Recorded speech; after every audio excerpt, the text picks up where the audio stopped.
Assalamualaikum warahmatullahi wabarakatuh. Perkenalkan, nama saya Mutiara Harahap dengan NIM 6212510009. Di sini saya akan menjelaskan tentang strategi diet untuk performa optimal atletik.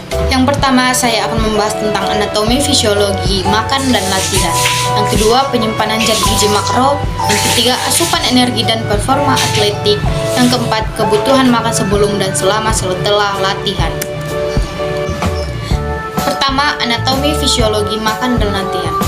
Anatomi dan fisiologi olahraga merupakan cabang ilmu yang mempelajari perubahan fisiologi di tubuh pada saat seseorang berolahraga. Dengan mengetahui perubahan yang terjadi di tubuh, seseorang dapat merancang suatu program olahraga untuk mendapatkan perubahan optimal sesuai dengan yang diharapkan. Perubahan tubuh akibat olahraga. 1. Perubahan pada jantung. Jantung akan bertambah besar dan kuat sehingga daya tampung besar dan denyutannya kuat. Yang kedua, perubahan pada pembuluh darah. Elastisitas pembuluh darah akan bertambah karena kekurangannya timbunan lemak dan penambahan kontraksi otot dinding pembuluh darah. Yang ketiga, perubahan pada paru. Elastisitas paru akan bertambah sehingga kemampuan berkembang kempis juga akan bertambah.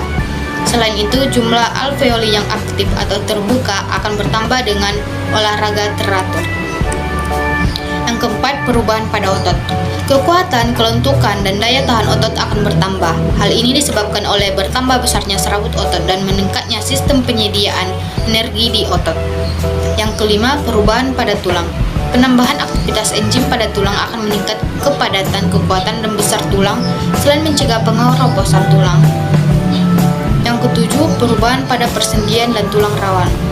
Latihan teratur dapat menyebabkan bertambah tebalnya tulang rawan di persendian sehingga dapat menjadi peredam dan melindungi tulang serta sendi dari bahaya cedera. Selanjutnya, prinsip berlatihan olahraga. Yang pertama, prinsip beban berlebih atau overload. Yang kedua, prinsip tahanan progresif. Yang ketiga, prinsip susunan latihan. Yang keempat, prinsip latihan beraturan.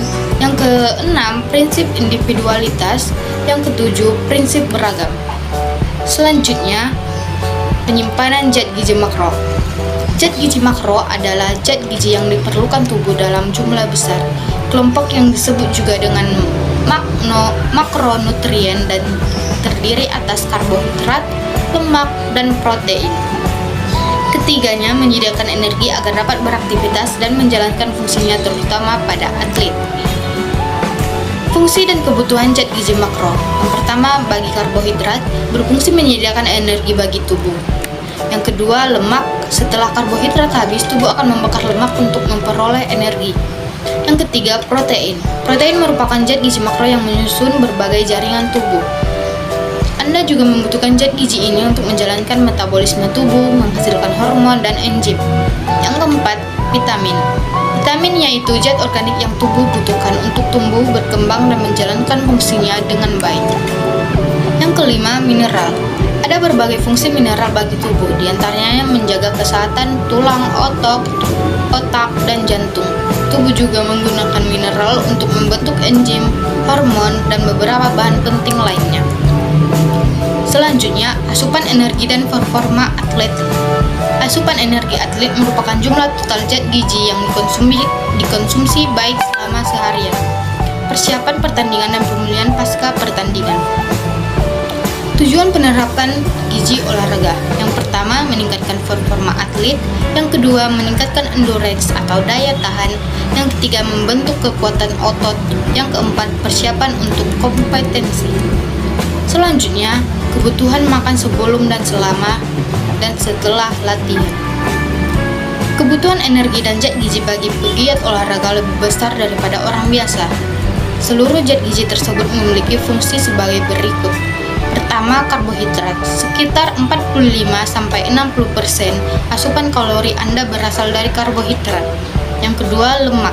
Lemak berfungsi menyeimbangkan energi, mengatur hormon, dan memulihkan jaringan otot. Yang ketiga, protein.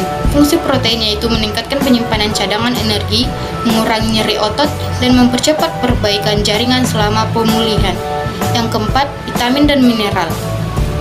Vitamin dan mineral membantu proses pembentukan energi dan hemoglobin, menjaga kesehatan tulang, serta melindungi sel tubuh dari radikal bebas. Baiknya sarapan sebelum atau sesudah olahraga. Hal ini tergantung pada jenis olahraga yang dilakukan. Tidak ada keharusan sarapan terlebih dahulu sebelum olahraga. Namun, Cohen menyarankan untuk tidak membiasakan diri olahraga dalam keadaan perut kosong. Pasalnya, ketika perut dalam keadaan kosong dalam waktu yang lama, tubuh akan dalam fase puasa. Makanan yang dianjurkan untuk disantap 1 jam sebelum berolahraga di pagi hari adalah telur, sereal, dan susu. Roti bakar dengan selai kacang atau buah dan yogurt.